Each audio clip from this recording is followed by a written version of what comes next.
عورتوں کی 3 بہترین خصوصیات مردوں کی بدترین خصوصیات ہیں۔ وہ 3 خصوصیات تکبر، 2 بزدلی، 3 بخل۔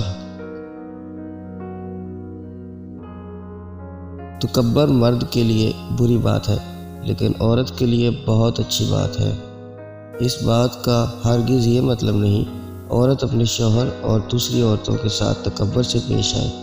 اس کا مطلب یہ ہے عورت کو اپنے تکبرانہ رویے اور رفتار کے ذریعے دوسروں کو یہ بتا دینا چاہے کہ وہ کوئی بھی اس سے سوء استفادہ نہیں کر سکتا۔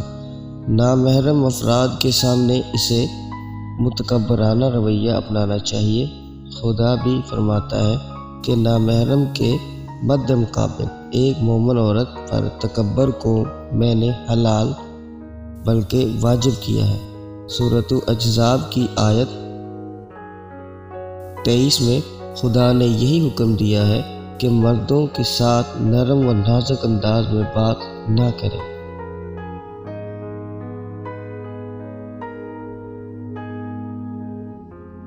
ایسا نہ ہو کہ جس کے دل میں بیماری ہے وہ کسی طمع اور حرص میں پڑ جائے۔ یہ دلچسپ بات ہے کہ خدا نے یہ نہیں فرمایا کہ عورت مرد کے ساتھ بات کرنے کا حق نہیں رکھتی، بلکہ یہ فرمایا کہ اگر ضرورت کی صورت میں نامحرم سے بات کرے تو بات کرنے میں کوئی حرج نہیں، لیکن اس کے ساتھ میٹھے لہجے میں بات کرنے کا حق نہیں رکھتی۔ نامحرم کے ساتھ متکبر بن کے رہے۔ اب بھی معاشرے کے اندر بہت سارے ناجائز تعلقات اور مسائل کی جڑاسی نقطہ میں مخفی ہے کہ جب بیمار دل کا مالک کسی عورت سے بات کرے، وہ میٹھے لہجے میں جواب دے تو وہ مرد لالچ میں پڑ جاتے ہیں۔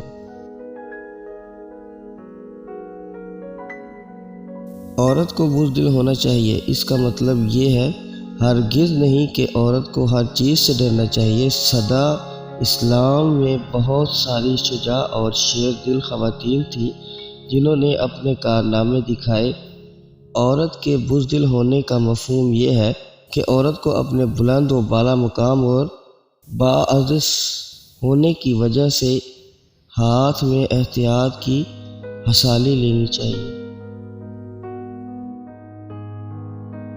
عورت کو بخل ہونا چاہیے۔ بخل مطلب کہ بخل سے کام لے گی، یعنی اپنے شوہر کی کمائی کو ضائع نہیں کرے گی۔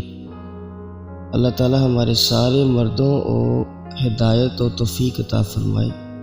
آمین ثم آمین۔